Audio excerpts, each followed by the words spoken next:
Coming at you from the Hey Yo Studios. It's the Fade Route with D and Z. Here are your hosts, D and Z.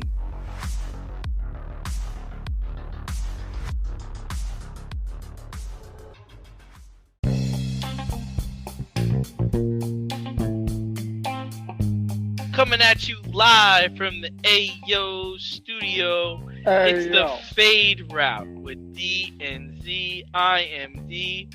Got a great show for you tonight. The NBA is close to a new CBA. LSU women win their first national title in basketball. And the WWE has a buyer.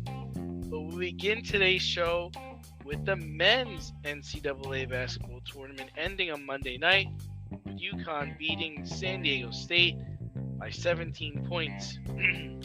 No Kawhi Leonard, no Kemba Walker, but the game was pretty good. You know, at the end of the day, UConn, they were just better than all their opponents in the tournament, beating each team by double digits.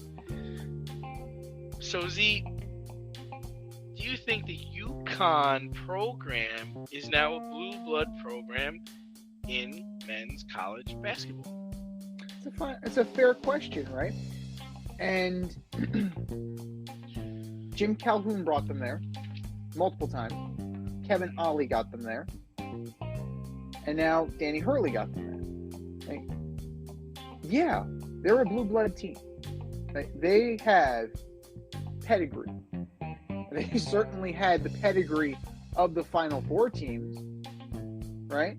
In this new era of name, image, and likeness rights and transfer portal, we're going to see a leveling of the playing ground. Yeah. Right? We're definitely going to see a leveling of the playing ground. Well, it's leveling, but I guess, see, with that leveling, does that mean that things like what UConn just did aren't going to happen as often as they did? Like, you know, will this meddling or will this transfer portal hurt teams like Duke, Carolina, Kansas, and Kentucky from repeating and from getting back to the Final Four? Well, no, because what they need to do is adjust, right? Sports are a game of adjustment. So these are the rules you're now playing in. You can't outspend everybody. You can't do the illegal shit under the table. Now it's all out in the open. So you need to offer bigger. You need to offer better. Clearly, the idea of NBA readiness isn't exactly the sole appealing. You know, it's not the sole appeal anymore. If that's the case, then this would have been a Final Four of Kentucky, Memphis, Duke, and North Carolina. Like, those are blue bloods. Well, Memphis not so much because the Anthony Hardaway thing. But you'd probably say like Kansas, Kentucky, you throw Kansas, Indiana, UCLA. Indiana fell off. Indiana definitely fell off. The last 20 after years, Bobby right? Knight and then Coach Davis. But you know, UConn was there already. You know, that's the thing. Like, how quickly we forget. You know, UConn under Calhoun was a constant threat and won multiple national titles. And then once Calhoun left, Kevin Ollie was there, and Kevin Ollie won a national title. Yeah. So, as far as I'm concerned, you know, having come up in college basketball of the late 1990s, UConn's always been there for me.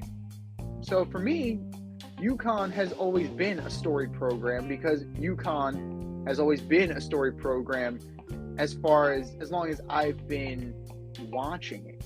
So I don't think it's really. They'll be there. They will be there. They were a storied program, but I never thought of them in that era. Like, I never thought of them in the Duke era. I've never thought of them in the North Carolina era. You know, if anything, I thought of Villanova more of that quality of a program, and they're not, right? I mean, no. You know, UConn has done it through 3 different coaches, and they produced so many NBA players. That's the key. Yeah. That's the key for me. Villanova has produced it's produced its fair share. Decent, But decent. if you just want to look, Emeka Okafor, Kemba Walker, Ray Allen, Ben Gordon, Rip Hamilton, Danielle Marshall, you can keep going down the line. And Kevin Ollie, he played in the league. Sure.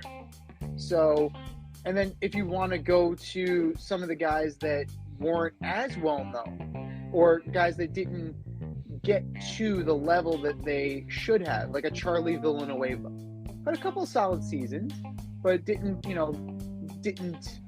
achieve what people thought he would. Hasheem Thabit, he played, he was a bust, but he was there. Caron Butler, like Rudy Gay. Like, these are all guys who played, who laced them up in Storrs, Connecticut. Like, that's impressive. And I think you really need to start putting respect on the UConn men's basketball. Like, yeah, we get what Gino has done, right? You get, like, Gino is definitely, the UConn women have been the star of the show because of Gino and what they've done. That's fair. But put some respect on UConn. Put some respect on UConn men's basketball. Now, as far as, like, the other guys, right? The San Diego States of the world, the Miamis, the Creightons, like, will a new crop bubble up next year? And I think the answer is yes. I think there's always going to be that group of next level teams. Now, the thing about this and where we are right now with the way that the system is set up is that because the universities can pay and because they can get these NIL deals, athletes will go anywhere, right? Athletes will go anywhere as long as they're getting paid. They'll go to Syracuse. They'll go to North Dakota State. They'll go to James Madison. They'll go to, Stephen F. Austin. They'll go anywhere, provided that the deal is lucrative. Except for Arizona. Ain't nobody going there. Well, they're going for the party. Right? Arizona is routinely one of the, Arizona State are usually in the top in terms of party schools. But the playing field is now level. And, the NCAA, if they really want to, if they wanted to, they can regulate this. But I don't know if they want to, because it's a different story, man. It's a different narrative now. Now it's truly anybody can bubble up. It's not the Kentucky story. It's not the Duke story. It's not North Carolina. Like, this is more exciting. And if this is the Pandora's box that you're going to open and then couple it with gambling, shit, there's no incentive for them. There's no incentive for them not to do. Yeah, I mean, it's interesting that for all of the Yahoo tourney brackets that were submitted, only 1.96% of people had UConn winning the championship. That's very interesting. Only 37 people had the Final Four right. Yeah. 37. The fact that they were 37 and had it right, that's pretty impressive. I found it interesting that Mike Wilbon said people don't pay attention to conferences anymore. And I thought that was such like a sheepish thing for him to say. Why? Because none of them are in the Big Ten. Like, let's be real. Some of the best teams that were in the tournament this year came out of the Big East. And as a person who went into a Big East school, I knew that they were from the Big East. Marquette, UConn, Creighton, all represented the Big East well in the tournament this year. I mean, for UConn to get there with 3 different NBA coaches and talent, it says a lot. Hurley said the secret to success this year was having 3 NBA players surrounded with talent. And yeah, that does it for you, right? I think it does. But he's a hell of a coach, and it's good for them, good for the program. They're attracting really good basketball players on the East Coast. Yeah, no, they're doing what they need to do in order to remain relevant. And now that you have Rick Pitino coming into the Big East, right? Now that you're going to get some competition in the Northeast. So Yeah. You're gonna want to keep yourself relevant, because people are gonna start looking at St. John's, people are gonna start looking at Georgetown, and it's Providence. Providence, it's gonna start turning. Like, things are gonna start turning. So, like, if I'm UConn, like, I need to make sure that I'm staying on the forefront of a young player's mind, and I'm keeping in the tournament. Because if we want to compare two programs, UConn and Syracuse, right?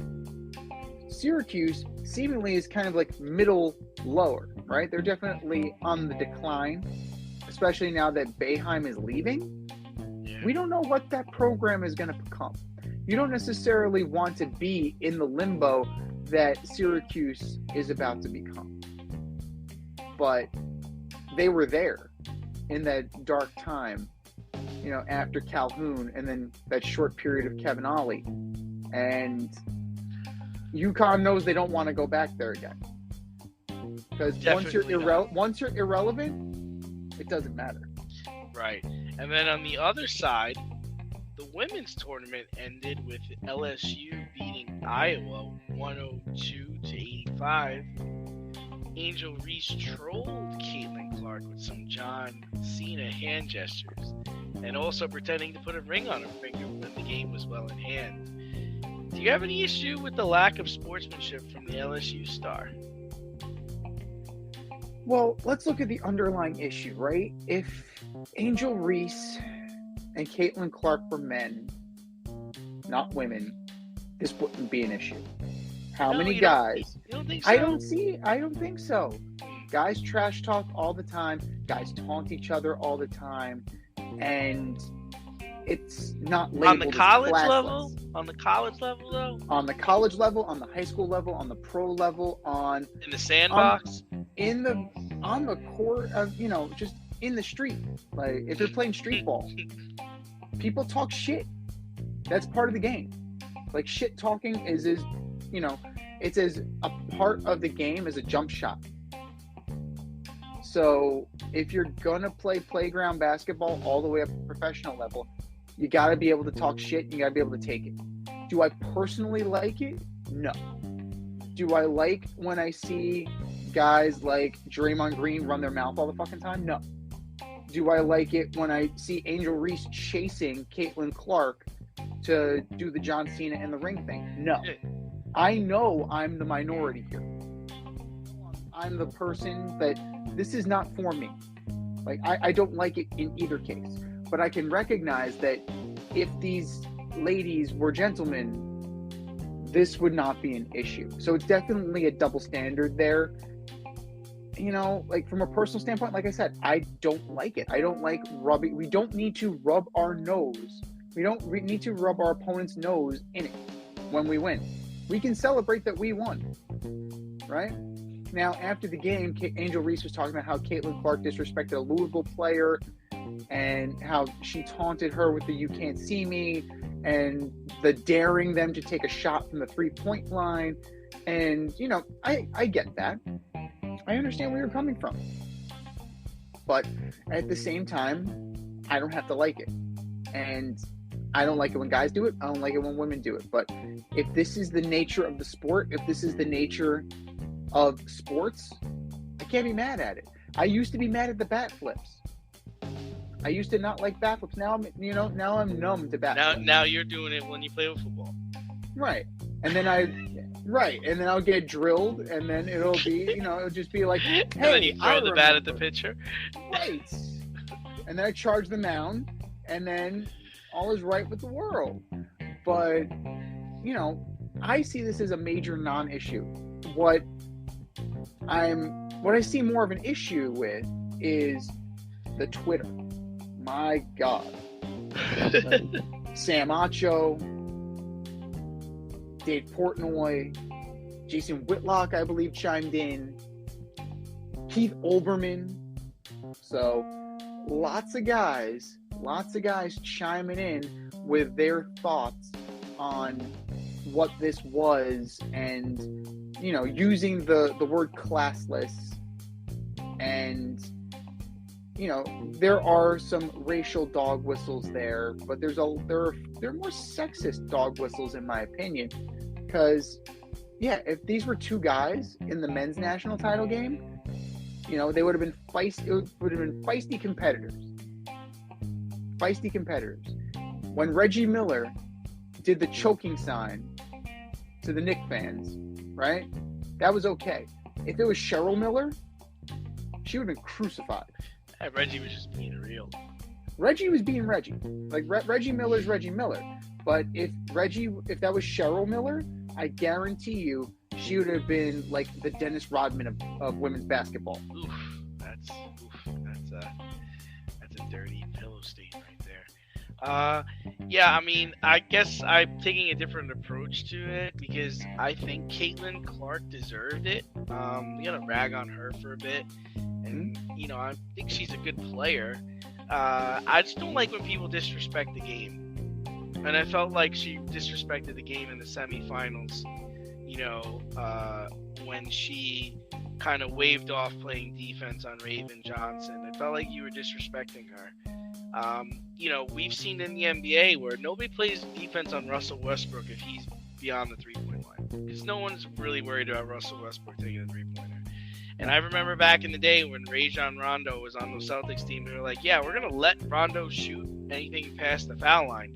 But no one waved him off. No one was saying, I don't have to guard you or things like that. Like, you can't disrespect the game.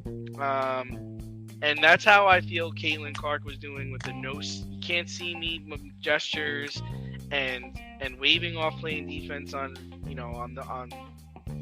Johnson. So I felt like she got what she deserved in the LSU game. You were going up against a bigger, badder opponent. They were up on you. And this girl who felt the way I did about what you did to Reese Johnson was going to give it right back to you. And you had no answer. You took all your three-pointers and you played a very individual game. That's another thing I don't like about her game. She scores or assists on a lot of the playing. But you want to see a person elevate your team, and bring it to new levels. I think she's a good player. I didn't care for her attitude. And the only problem I had. Now, how much of that is the ESPN narrative, though? Because they were pumping her up so much. Rightfully so. I don't think they were pumping her up as they were just being real, because even the coach on LSU gave her a lot of credit after the game, because she is a very good player. I'm not taking anything away from her talent, but be gracious and be respectful of your opponent. The only problem I have with Angel Reese is that she did it at the end of the game. Like, if you're gonna come at her when it's tied. Come at her when you're winning, when you're losing. Mm-hmm. Thing Michael Jordan used to say. It's like, everyone likes to talk shit when they're winning, but talk shit when the game's tied. Talk shit when you're losing. Be Patrick Beverly. Let's see what you got then. So that's the only problem I had. But the WNBA and even women's college basketball, they have a chance to play this up. You have an opportunity for this to be like a Bird versus Magic type rivalry, because a lot of people tuned in to that national championship game between LSU and Iowa, and a lot of people are going to be all eyes on these two stars. Like, I feel like women's college basketball has some stars right now, and they need to play those strengths. They absolutely do. This is an opportunity to grow the game, right? And because who's the other girl with? I think the girl with Connecticut is Beckers. Paige Beckers, yes. Yeah, she's really good. The women's national championship game outrated several, the Grammys, many large-scale events that a lot of people tune into. The women's national championship game outdid them in the ratings. So there's an opportunity here. There's definitely an opportunity here. And it is a huge misstep if the WNBA and women's college basketball doesn't take advantage of this. You know, especially since you want to keep your players here, right? You want to grow the game here. That should be the goal. You want to aspire young American girls to play with your style of play. So this is something that you should, you know, be promoting, but it's hard to promote. You know, it's hard to promote something like that. You know, egomaniacal, selfish play, and then you have poor sportsmanship. Now, poor sportsmanship, you know, the sportsmanship argument, like that, you know, that ship has sailed. Sports, you know, the days of Barry Sanders giving the ball to the ref after scoring a touchdown are over. And, you know, I'm not going to be the old man yelling at the cloud. I admit it. That maybe my views are a little passé in that idea, but you know, you definitely need to know where the line is, and you need to figure out where that is, because you know, the other thing on Twitter was when Angel Reese is a pro, is she still going to do this? You have half of the people saying fuck no, she shouldn't. And then you have the other people saying she absolutely needs to stay true to herself. So, you know, this was very much the same way like Sha'Carri Richardson. When, you know, she was left out of the Olympics because of the failed drug test. You know, it was like, I'm going to be true to myself, or it becomes a much bigger issue. And I think that, you know, it's something that needs to be dealt with as on a social level, because we're peeling back these layers and we're just exposing more and more.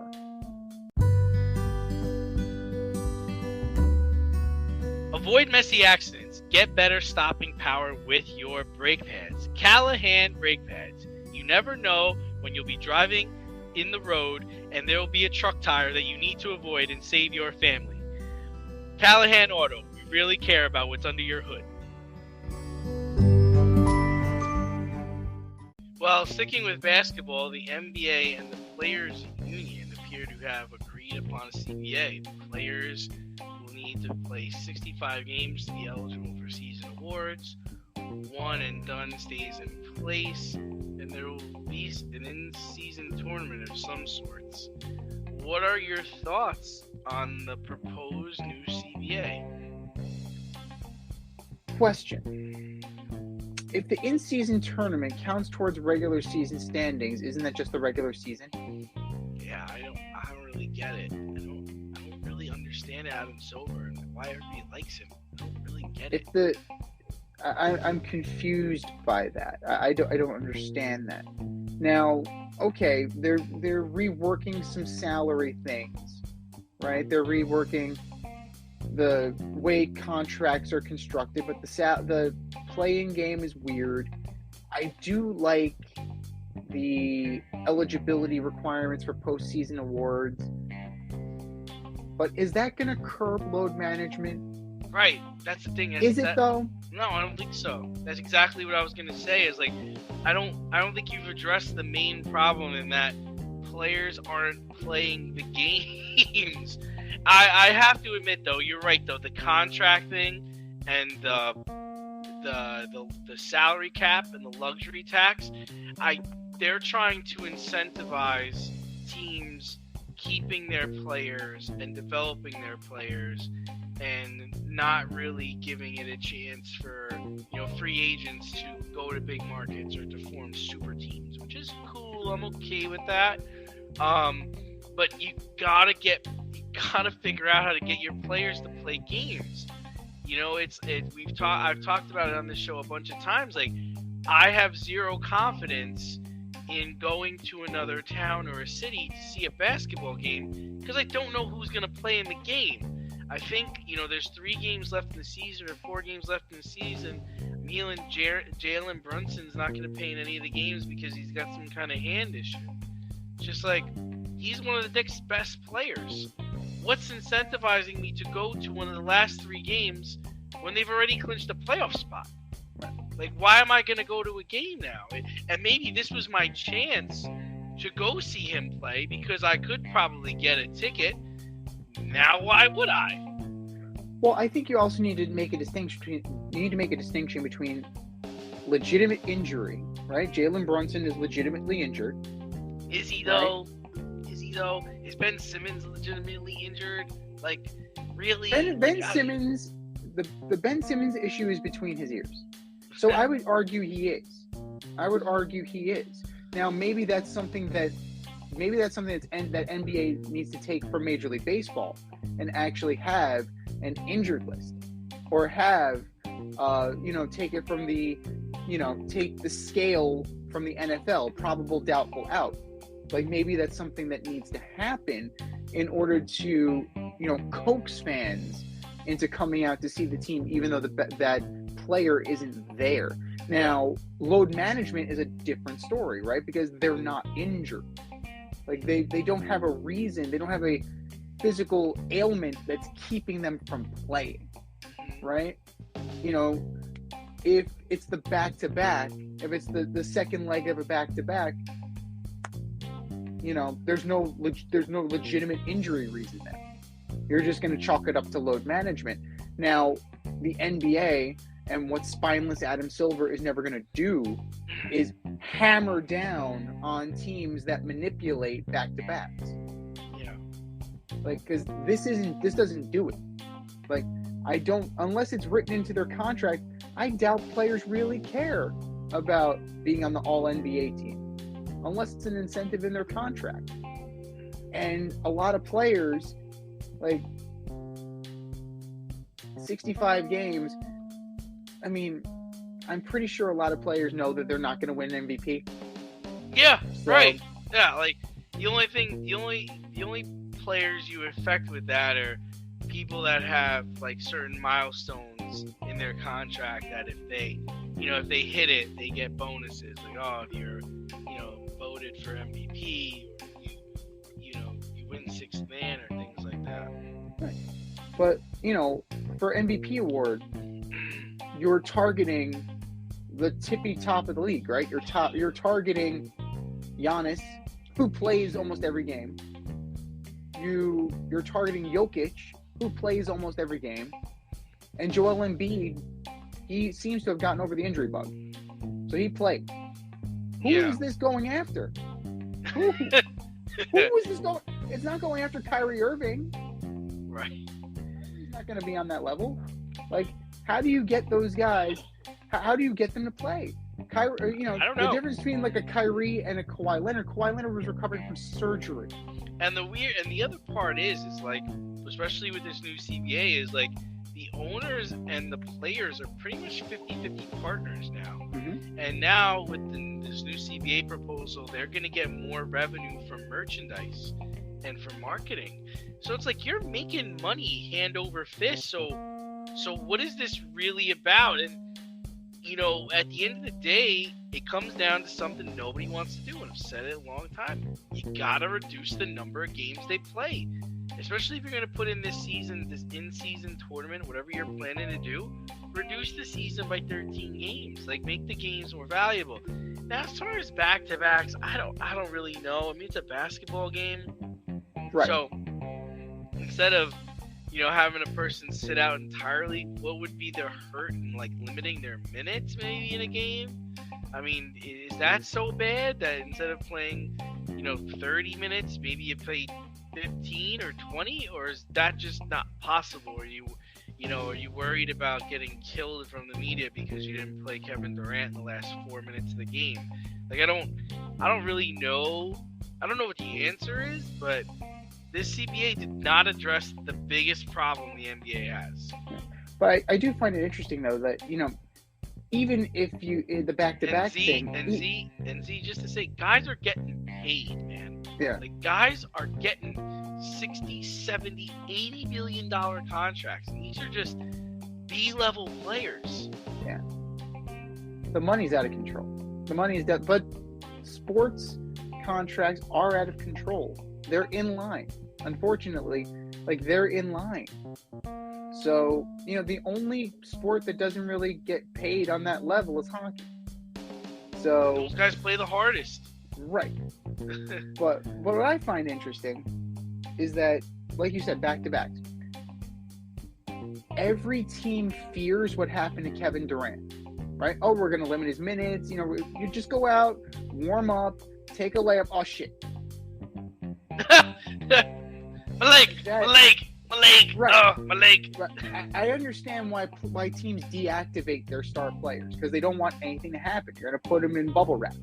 I understand. But you're doing your fans a disservice. So there's got to be a fine line somewhere that,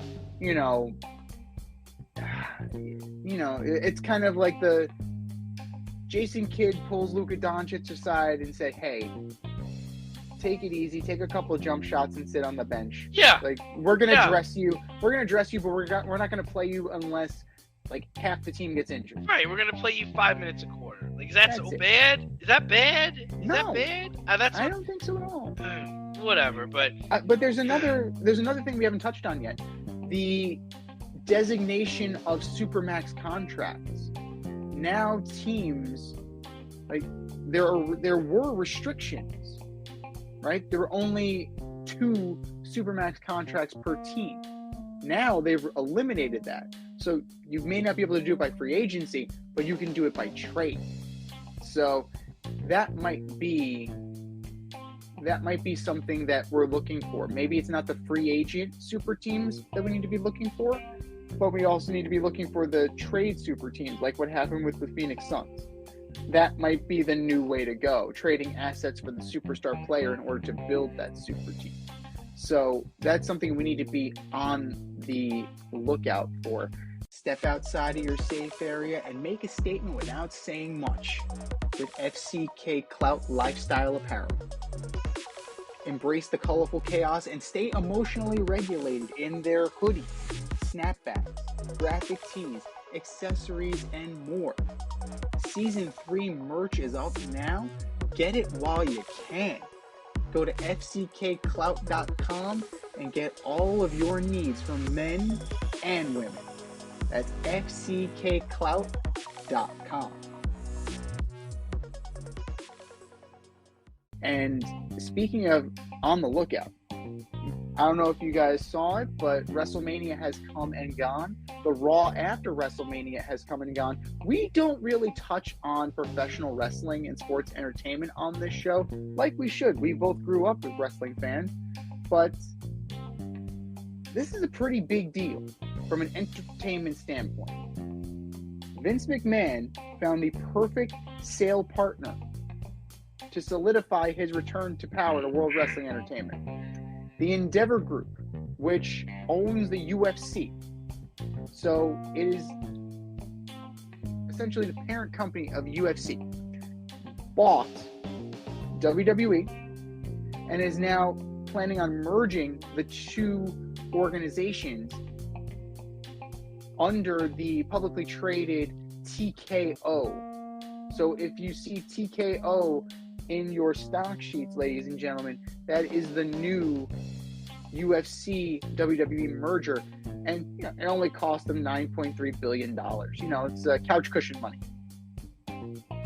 Is this a big deal, little deal, or no deal at all?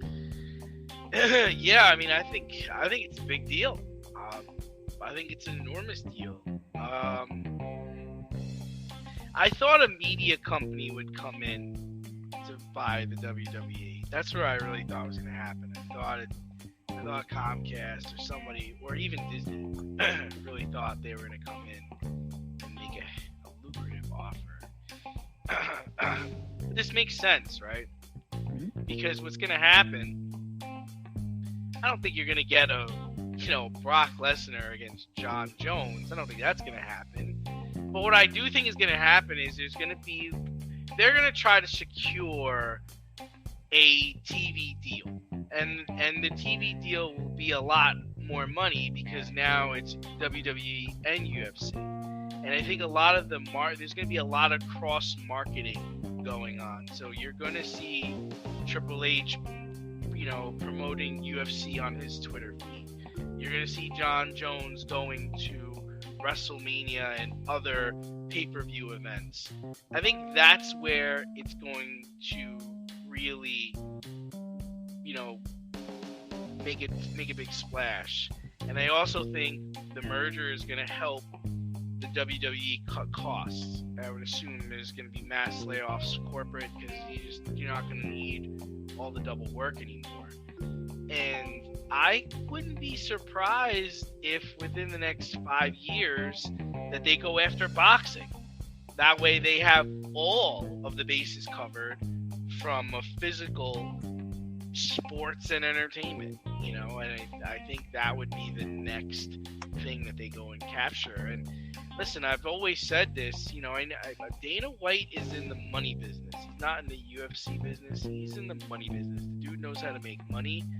And, I think his role in this is going to be significant. And I think they're heading in the right direction. So Dana White is going to maintain his role as the head of UFC. Yeah. Vince McMahon is going to still be in charge of WWE.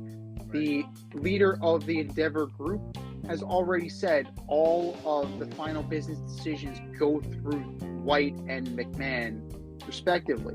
Nick Khan is staying on as president of WWE. And last year, or 2 years ago, when you start seeing these massive talent roster cuts, and then you start seeing backstage cuts, writers, you're trying to make the books look good. Like, and the other thing is like Ari Emanuel is going to be the Endeavor CEO, and he'll oversee it all. Yes. So Vince McMahon is going to have a boss. So this is going to be very interesting for me. I want to see that. I want to see how Vince McMahon deals with having a boss instead of being the boss. Dana White has dealt with the Fertittas for years, right? He's dealt with Ari Emanuel. Like Dana White has never been the owner of UFC. Like he's always had a boss. Vince McMahon, very interesting to see. The moment things don't go his way, does he pack up and go home? I definitely want to see that. But from a corporate standpoint, WWE has been readying for this moment for the past 2 years, and they finally seem to have pulled the trigger on the deal that makes the most sense for them. But they are being investigated because shareholders, right? 49% of the shareholders are retaining their stake, but are they getting the fair market value? Endeavor's holding a 51% controlling interest, and existing WWE shareholders hold the 49% interest. But did they get a fair and reasonable price? So we're going to see what's happening there. But putting the business aspect aside, like that's a huge deal. $9.3 billion is a huge deal. From a presentation, production, product standpoint, it's also a big deal. It's also a big deal because then you're going to have that corporate synergy, like you said. You're going to see Sheamus and Conor McGregor just palling around and, cross-promoting an event. You're going to see, Brock Lesnar and Daniel Cormier just chumming it up with John Jones. Like, Ronda Rousey and Shayna Baszler are former UFC competitors. They won the women's tag match at WrestleMania. Who's to say they don't end up in the crowd at the UFC event this Saturday? Right? It's all about eyeballs. It's all about eyeballs. And both organizations are very good at getting eyeballs on their product. Like you said, there's major redundancy now. Both organizations do video production very well. They do video packaging very well. They do broadcasting very well. Who stays, who goes? Because you don't need the redundancy on that end. If you're looking to have a healthy bottom line, some of these guys are probably going to end up on the chopping block. And that's completely understandable. But that was going to happen anyway. Because if you went to a media company like you suggested, Comcast, they're in the media business. They have production people. NBC Universal, they have production people. And they already had a working relationship with WWE. because of the Peacock app. And then and then Disney. You can't tell me that creators of the MCU can't do video production. So everybody is very good at what they do. But some people are going to lose their jobs over it. But that's the unfortunate aspect of this. From the creative aspect, Vince McMahon got paid. He doesn't need to take any risk anymore. From a creative standpoint, $9.3 million, as long as you keep the boss happy, he doesn't have to do a thing, right? He can just keep trotting out the same guys until they don't want to do it anymore. The John Cena's, the Roman Reigns's, Edge came back 2 years ago. If Edge wants to stay, as long as Edge wants to stay, he can stay. Brock Lesnar will be champion again. There's no reason. There's no reason for Vince McMahon to try something new now. He got $9.3 billion. He doesn't need to say, hey, let me take a chance on that Cody Rhodes kid. Let me take a chance on Braun Breaker. Let me take a chance on Austin Theory. He doesn't need to. He's not competing against anybody. He won. Yeah, he hasn't been competing against anybody for years. It was all about getting to this point. And, hats off to him. He's an amazing businessman. I believe he bought the WWF for $1 million back in the 80s. And turned it into $9.3 billion. And 2 failed football leagues after that, and still chucking. So hats off to him. Are you in need of air care maintenance or service? I have the company for you. Air Care Technicians. They service the Westchester and Northern Bronx area and can help you with all your heating and cooling, maintenance, and service needs. Just give them a call at 914-315-1547. Again, that's 914-315-1547. Or shoot them an email at aircaretechnicians@gmail.com. These guys are the real deal, as they are veteran-owned, licensed, and insured. Make sure to tell them that D&Z sent you. But, the creme de la creme of the show. We are 6 days into the Major League Baseball season. And even though it's early, what do you like? What do you dislike? And who is as advertised? Well, we're going to talk about the pitch clock later, so I'm going to leave my thoughts about the pitch clock later. It's a little teaser, ladies and gentlemen. That's what we call a teaser. But I am surprised that Brian Reynolds is at the top of the league in homers. Joey Gallo is up there. Gallo playing well. Joey Gallo is playing well. Brian Anderson, cut by the Marlins, thriving in Milwaukee. Now, yes, it is 6 games, 7 games. But it's something to note. Luis Arias can hit in both leagues. That guy is he's a hit machine. A lot of guys are doing what they, are what we expect of them. Garrett Cole, off to a hot start. DeGrom, off to a hot start. Ohtani, despite what happened opening day, hot start. As far as teams go, I'm surprised at how slowly the Phillies got off. Oh, yeah. They're losing. We had no expectations for the Rangers, and they're drubbing them. They're kicking their shit out of the Phillies. They're scoring a lot of runs. They are beating down the Phillies, and then you expect them to be more competitive with the Yankees. I didn't expect the Cardinals to start off as slow as they did. Yep. The Mets are already beleaguered by injuries.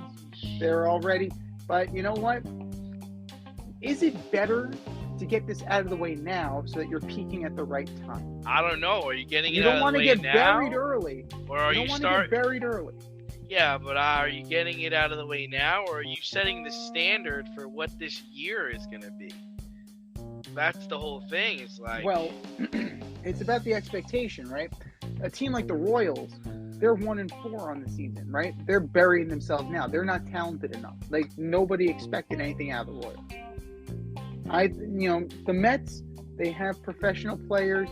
They have pitching. Yes, Verlander is out right now. The injury bug is there. I think Once you get these guys back into form, you hope that you're able to right the ship. Now, I think you have to be very concerned with DeGrom. I mean, not DeGrom, with Scherzer. The velocity's dipping, and he's giving up homers at a really bad clip. Same with Carrasco. Can't be losing opening day to the Marlins, man. Can't be giving up 3 runs and getting banged around by the Marlins. What's more concerning to me is the homers. The homers are really concerning. But you go through these. There are some times that you can't, no matter what you do, you can't keep the ball in the ballpark. Like that happens. But you're not facing A talent right now, man. You're facing the Marlins and the Brewers, man. What about when you're facing the Cardinals, the Braves, and the Phillies? I'm not scared of the Phillies. Those boys bang the ball, man. You're not scared of the Phillies? Not scared of the Phillies. not scared of the Phillies. Sorry. Right? I'm not. The Brewers are hot right now. Not scared of the Brewers. Sure, because they're playing you. Fucking 9-0. Wasn't one game 9-0 or 10-0? It was 10-0 then 9-0. Those are 2 separate games.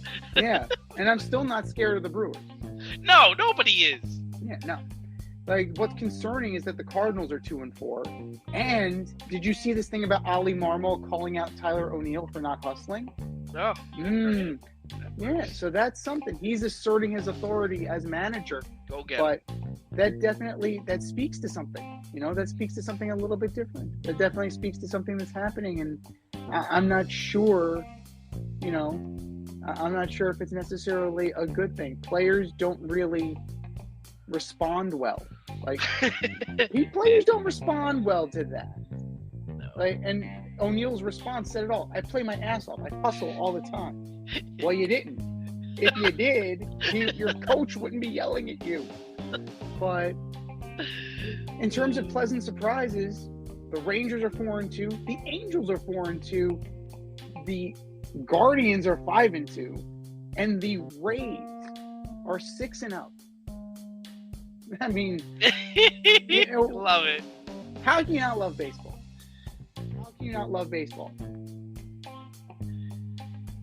Yeah, I mean, for me, the Rangers are the surprise, but good for them. I mean, they spent enough money this offseason and last offseason, so I'm glad it's paying off for them. I'm surprised the Mariners, I thought they were going to come out banging, and they're just looking like meh right now. I'm really surprised at the Phillies, man. Like, wow, 1-5.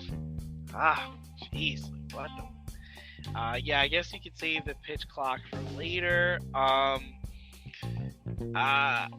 rising stolen bases. I don't like that. I don't like that at all, and we'll talk about that. I'll talk about why that's happening. The Angels, very, very, very good for them. Very good for them. They're still in it. After 6 games, they're still in it. They're still in it, man. They're still in it. So yeah, I mean, all in all, I think it's been a good start. And yeah, we'll see where we go from here. I'm happy with the Braves. They look good. They're playing really well. And just not happy with Fried getting hurt. How do you pull your hamstring in the first game covering first base? Like, dude, what are you doing? Were you not in spring training camp? Like, what? Injuries can happen anytime. You know that. Apparently. Yeah, I mean, look at what happened to Gavin Lux. He was fielding a ground ball, blew his knee out. My leg! Coach, my leg don't work. My leg. What about the Pirates at 4-2? Let's go. Another surprising one. Brian Hayes is on my fantasy team. Let's go. Of course he is. Oh my goodness. But it's very interesting that there's a lot of parity right now. There are a few juggernauts, right? You got your Braves, You got your Brewers, you got your Rays. Riley is crushing the ball at the end. But a lot in the middle. Right? You have a lot in the middle, and then only a very few are truly awful. So, putrid. Right. Now, law of averages will dictate that the cream will rise to the top. The people in the middle will be firmly in the middle, and the guys that are, already playing for next year, that'll be done by Memorial Day. I mean, by the quarter pole of the season, we'll know. But we do have a few pleasant surprises, and frankly, I'm not concerned for the Astros, for example. They're 3-4. I'm not concerned. Yeah. They'll be there at the end. Yeah. I know they'll be there at the end. I can trust that they'll be there at the end. I feel like that the Blue Jays have earned that same trust. The Mets have earned that. Springer's on fire. Springer is playing out of his mind. The Cardinals will right the ship. I think the Cubs will right the ship. The Mets will right the ship.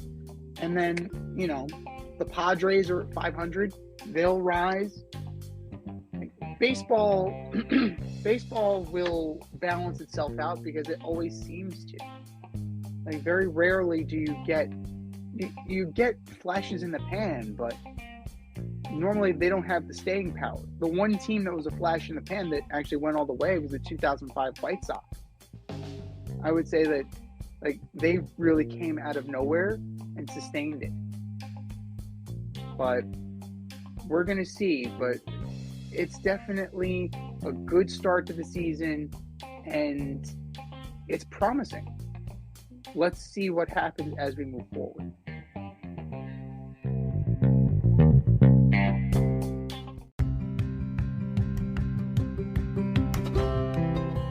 Do you love brownies? Of course you love brownies. But you know what's better than a brownie? A delicious, handcrafted, gourmet brownie delivered right to your doorstep. That's what our guys at Sweet Life Brownie Co. offer. Chef Tommy D and the crew offer a dozen delicious delights that you will crave, from the classic OB to Dutch apple to campfire s'mores and many more. Check out their website, sweetlifebrownieco.com, for their Friday brownie drops. At noon, their site goes live and you see what they're making. Since you're there, become a site member and earn points. You earn 50 points just by signing up. Make sure you follow them on Instagram and Facebook too, at sweetlifebrownie_co, for the latest updates and their latest releases and creations.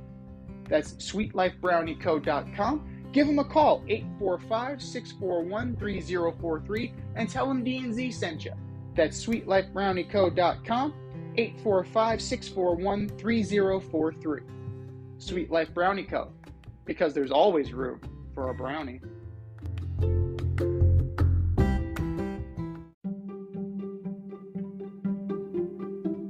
The choice is yours.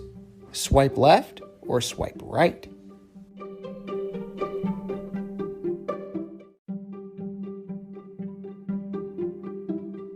All right, my online dating fans, you know how this goes. If you like it, you're swiping right. If you don't like it, you are swiping left. And get that shit out of here. Swipe left or swipe right, number one. Carson Wentz during the 2023 season. Yeah, I'm swiping left on this guy. It's terrible. But the best spot for him to go was Denver, and they wound up taking the kid Jarrett Stidham from the Raiders. I heard something interesting about Carson Wentz in his whole time in school, for kindergarten through being in college. He never got less than an A on a test. It was an interesting stat. But he just hasn't rebounded. He hasn't been the same player since the injury. I think he's walking into Joe Flacco, Andrew Dalton territory. So the fact that he doesn't have a job right now, that's a little concerning. I would hold out hope that maybe the Chiefs sign him. That would be good for him, but I think his starting days are over. That's very interesting that you mentioned he never got below an A on a test. So what you're saying to me is that now this is what I hear. He's 30 years old, and he's never faced adversity before in his life. Exactly. Right. And how is he handling adversity? But statistically, not well. Right. Exactly. Statistically, not well. So I have to swipe left on him as well, as talented as he may be. And he is very talented, right? Like, when he was injured, he was a candidate for the MVP, right?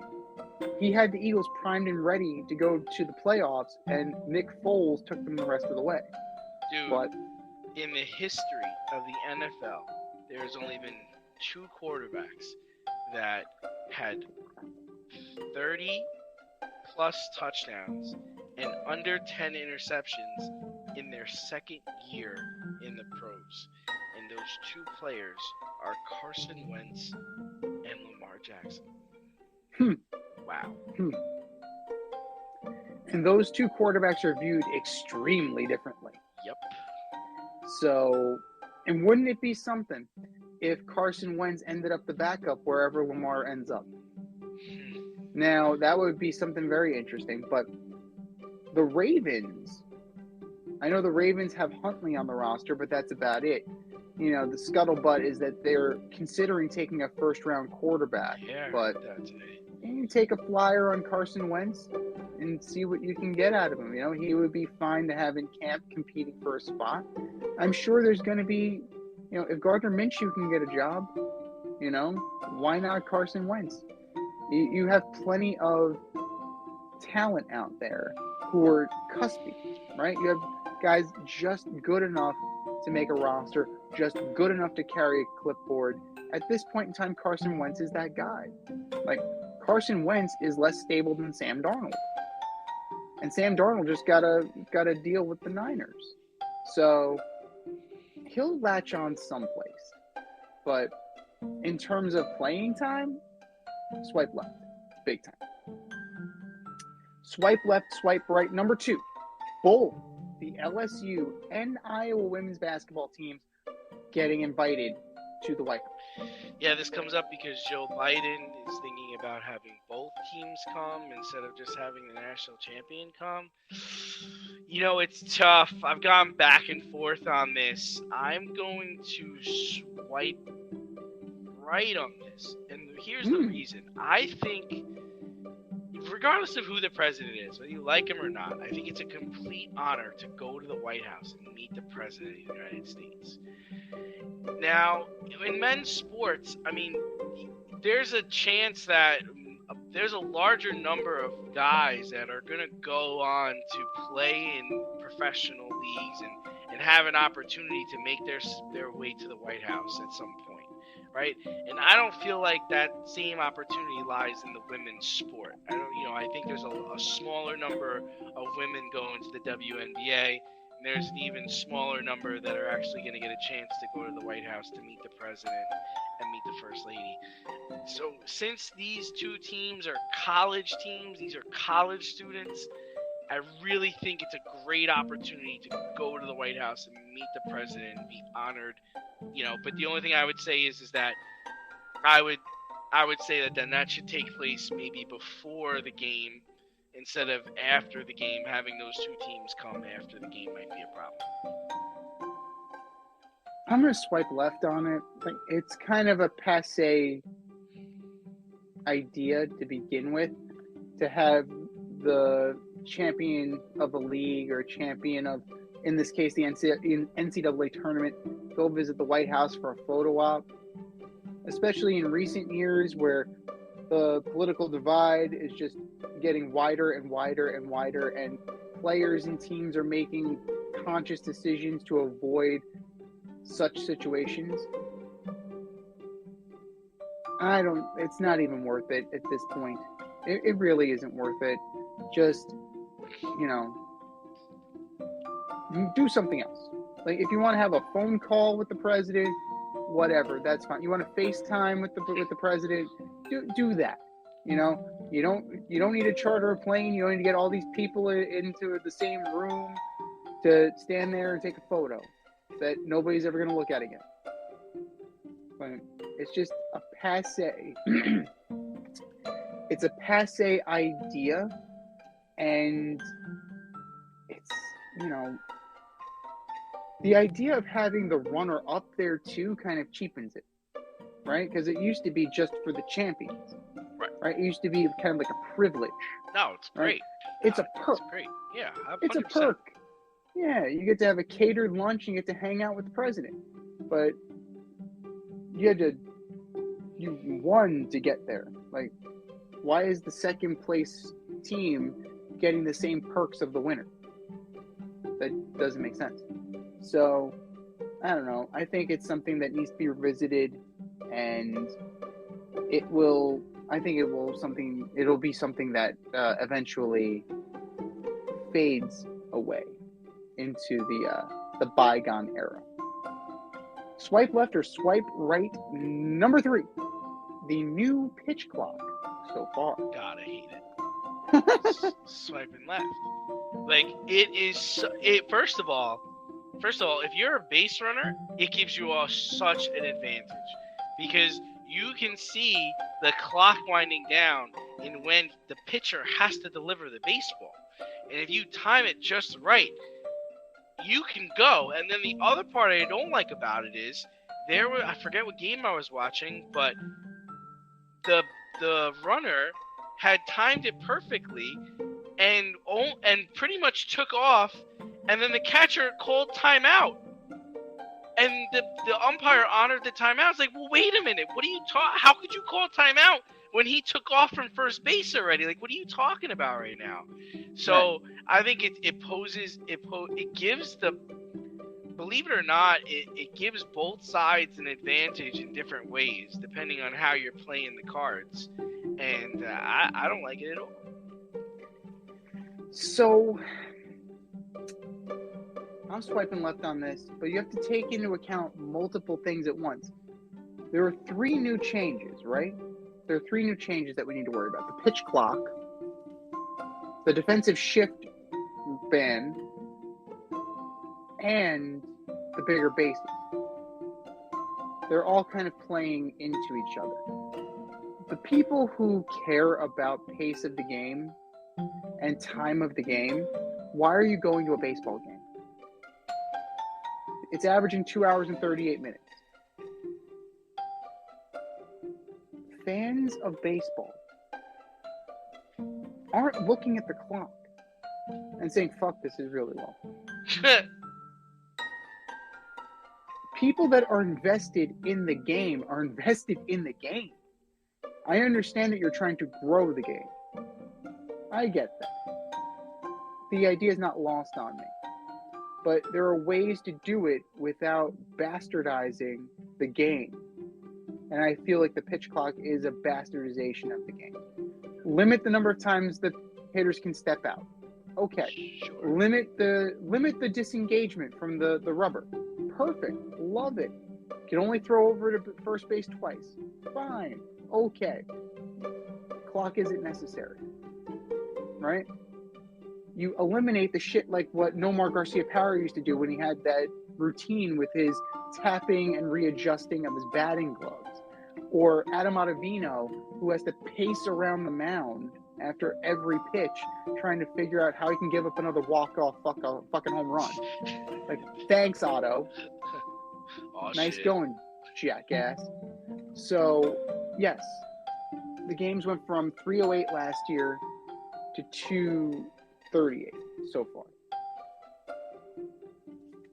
Defensive shifts have done what they were expected to do.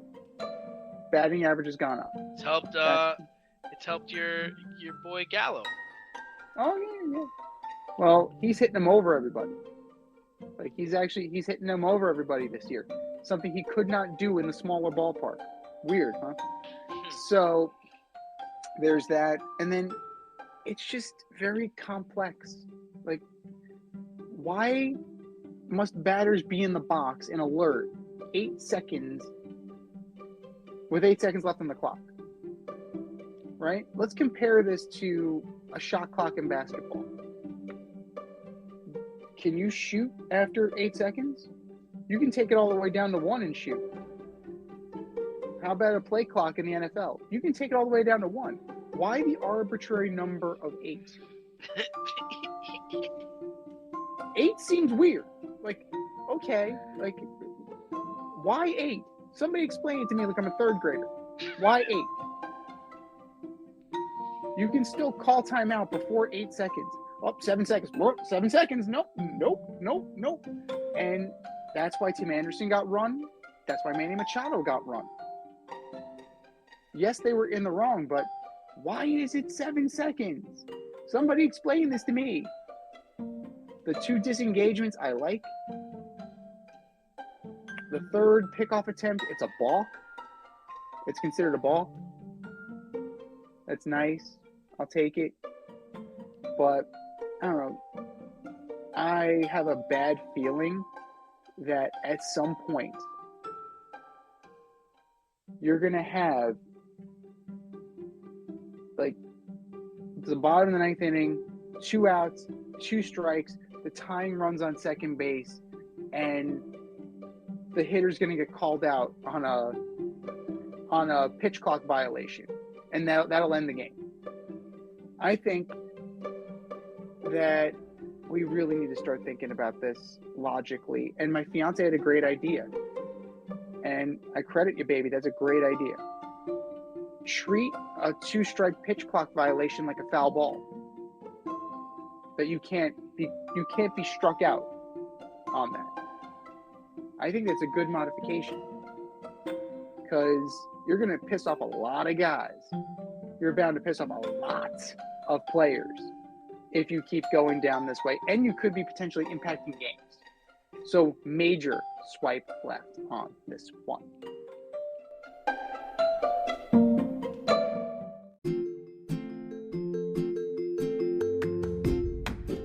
You can't help but smile when you see a balloon. The simplest occasion is a party. Westchester Pop Stars, located in New Rochelle, New York, offers balloon styling and decor for all life's events. Birthdays, anniversaries, weddings, showers, school and corporate events, store openings, or just because. Westchester Pop Stars takes balloons and shapes them into works of art, creating decorative installations for your special occasions. No event is too big or too small, and their custom personalization service is top-notch.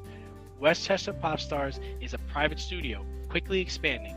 In-person consultation is by appointment only. Send an email to westchesterpopstars@gmail.com for more information or to schedule an appointment. No need to hire an event stylist. All you need is balloons. Currently servicing Westchester, Putnam, New York City, and Connecticut. To find Westchester Pop Stars, search for them on Instagram, Facebook, or Google.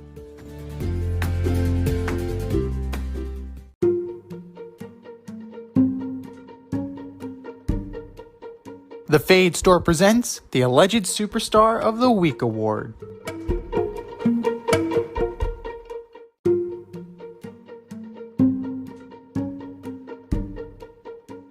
All right, boys and girls, you know what time it is. It is time for the Alleged Superstar of the Week. Here's how it goes. We put up a poll on our Twitter account at FadeRouteDNZ, and you vote, and you vote, and you vote, and you vote. And the winner of said vote gets a shout out on this here show and the coveted ass trophy. Do you know who took home the coveted ass trophy last week, D? No. Randy Rosenberg. That guy.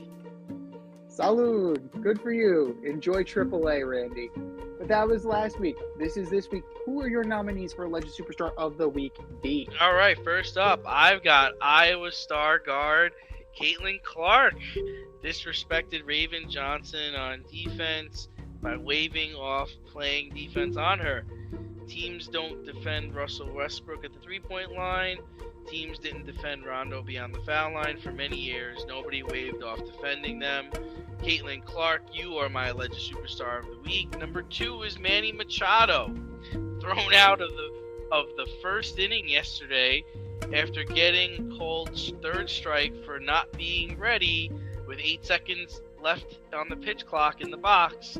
Manny, it's the first inning of the second series. No reason to argue with the ump about this. Just take your bat and go back to the dugout. Manny Machado, you are my Alleged Superstar of the Week. And last, the Denver Nuggets. Head coach Malone called the Nuggets soft. after a 124-103 blowout loss to the Rockets. The Nuggets are heading to the playoffs, and the Rockets are heading to Cancun next week. Can't be losing to games like this, not to the last place teams. Denver Nuggets, you are my alleged superstars of the week. What do you got, Z? I mean, all great choices. All fantastic choices. Now, we're going to start with Anthony Rendon. Oh. Serving a 4-game suspension for not only grabbing the shirt of a fan, but then trying to, take a swipe at him after he heard the fan call him a bitch. Verbatim, you called me a bitch. You called me a bitch. And then he took a swipe at him. Now, yes, while Mr. Rendon may be rabbit-eared, I blame the Oakland A's for this, because if you can't fill your house on opening day where you can't hear the fans, individual fans, that's on you. They're averaging about 3,000 people per game. Solid. I think Astro Little League gets more. I believe Astro Little League has gotten more at a game. But Anthony Rendon, you cannot put your hands on fans. You cannot put your hands on the paying customers. You just can't do it. Anthony Rendon, you are my alleged superstar of the week. PK Subban. Oh, PK Subban. For your comments regarding pride jerseys and why players shouldn't be activists or be pushed to be activists by political agendas. Meanwhile, PK Subban designed a Black History Month hockey sweater for the New Jersey Devils when he played for them. So we can't push everyone to be an activist, but you're an activist nonetheless. What I don't understand, there's a disconnect there.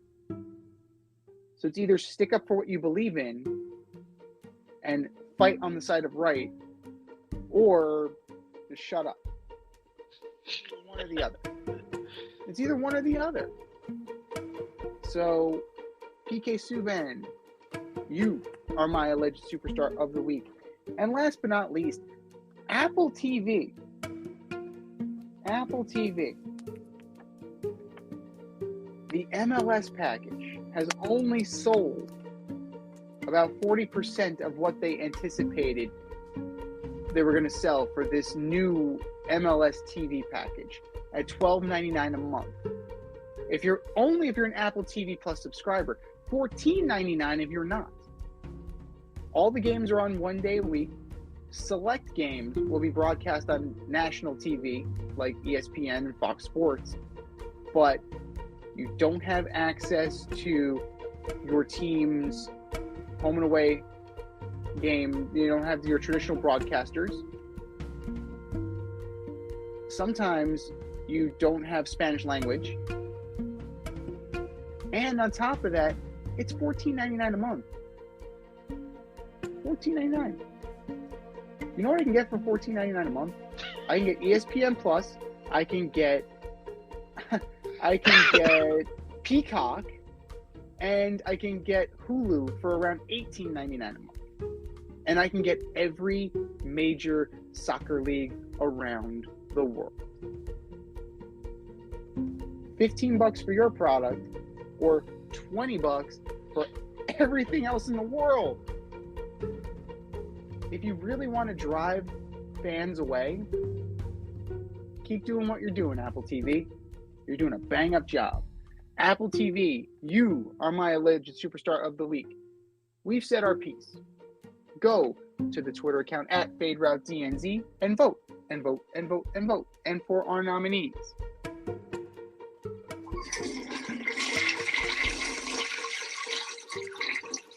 Just do better, boys. Just do better.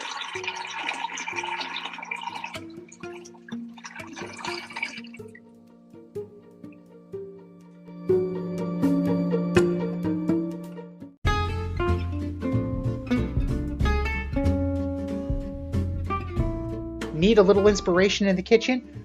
Want to try something new? Or maybe you just need a new YouTube cooking show to binge? Well, I have the answer for all three. As You Eat It, hosted by me, Z. I invite you into my home and show you methods designed to empower and inspire you in the kitchen.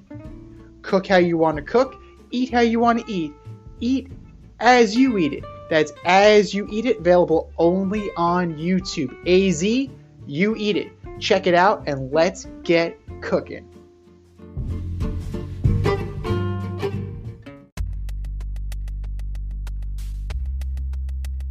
Order up!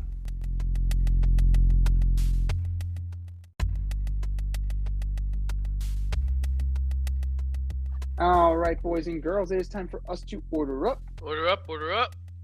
This week, we're going in a little bit of a different direction. We are ordering up the top 5 sporting events of all time that we would have liked to have attended if we had a time machine and a ticket. From 5 to 1, what do you got, D? All right, don't look at me as a homer. But at number 5, I am putting in the 2017 Super Bowl, Patriots versus Falcons. Falcons blew a 28-3 lead in the third quarter to lose to Tom Brady and the Patriots. I definitely would have wanted to be there the entire game to witness that comeback firsthand. Number 4, I'm going with the Miracle on Ice. I believe this was in Lake Placid, New York, upstate New York. USA versus the Soviet Union during the medal round of the 1980 Winter Olympics. I mean, do you believe in miracles? To watch that, see that, a lot of American pride there would have been awesome. All right, number 3 is kind of fun. I would like to have gone to the Game 3 of the 1932 World Series between the New York Yankees and the Chicago Cubs at Wrigley Field. This is the game where Babe Ruth allegedly called his shot. So I'd like to see if he really did. There's disputes that say he wasn't calling his shot. He was pointing at people that were heckling him, and it would have been cool to be there and see what was what. So number 2, I mean, this is a sporting event. I'm going with the Rumble in the Jungle. I'm going with Muhammad Ali versus George Foreman in Africa. And it was Foreman's first loss. So that's number 2 for me. And number 1 is going to be, surprisingly, it's another boxing event. I'm going with Ali Frazier 1, March 8th, 1971, Madison Square Garden. Both fighters came into the fight undefeated. Frazier gave Ali his first loss in unanimous decision. Z, what do you got? Those are all great choices. Did we cross over at all? We have one. I think I know which one it is. I believe you do as well. But I'm definitely going more New York centric. I'm going to start with Super Bowl 46. Super Bowl 46. You know that one. The undefeated Patriots going in against the Giants. Yeah, that's a good one to watch. I don't remember that one too well. You know, seeing Tom get a ring in that one or no? No, they did not. Unfortunately, just couldn't get it done. You know, the hubris of we're going to only score 17 points. Yeah. Number 4, Game 6 of the 86 World Series. And if I can just quantum leap to one moment, I would quantum leap to the 9th inning. Right? It's like 2 outs, and it just starts going. It starts going. And it just, if you've seen the Mets documentaries, the players saying, fuck, I'm not going to be the last out. And you just see it happening. And you see the Red Sox unraveling in real time. And then the ball goes through Buckner's legs. The moment that I would definitely like to have been there to see. Number 3, I'm going to have to go with the shot heard around the world, right? You're looking at October 3rd, 1951, playoff game, Dodgers-Giants, Ralph Branca, Bobby Thompson. Were there sign stealing going on? Possibly. Did they flash a light with the telescope? Did they raise the blinds in center field? Like, I would like to know. Inquiring minds want to know. But just to feel that atmosphere, right? It's a play-in game. It's a winner go home. And it's all because Ralph Branca only took the mound because I believe it was him and Carl Hubble in the bullpen. And Carl Hubble bounced the curveball when he was warming up. And Leo DeRocher's like, fuck! You're in. Get with my arm. I don't care. You know, Branca and Bobby Thompson are inextricably intertwined in baseball history. Number 2, Game 7, 1994. Rangers, Canucks. When it happened, and the 54-year curse is broken. I would have liked to have been there for that because it is such an amazing moment in Rangers history, one that has not been replicated since and may not be replicated for a very long time. At this point, we're almost at 30 years, right? It was 54 when they broke it. We're at 30 already. So, it's a special moment. This one will last a lifetime, right? This one will have to last a lifetime.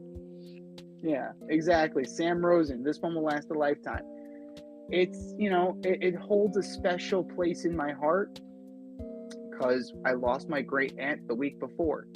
So, like, that is something that, like, united a family in the grieving process.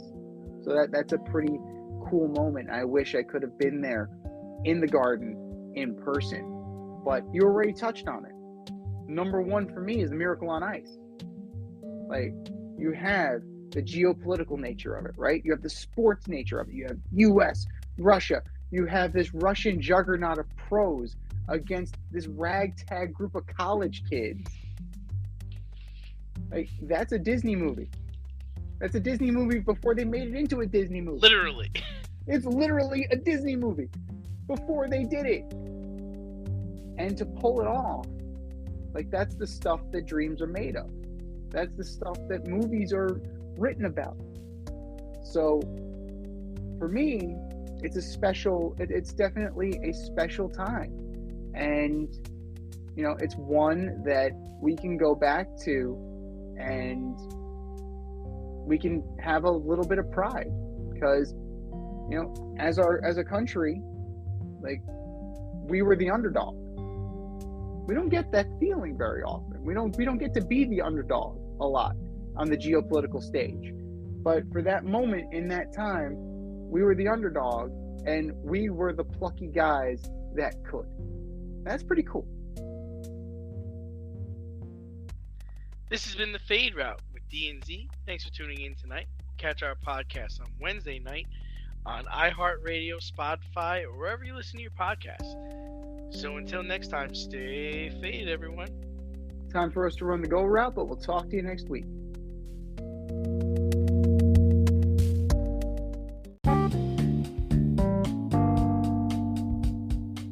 Want to get on the action, we want to hear from you. Hit us up, faderoutemail@gmail.com. Slide in our DMs on IG @FadeRoutePodcast. Drop us a DM on Twitter @FadeRouteDNZ. Comment on our YouTube channel, The Fade Route with DNZ. Questions, comments, picks, segment suggestions, you name it, we want to hear from you. Get at us, in crowd.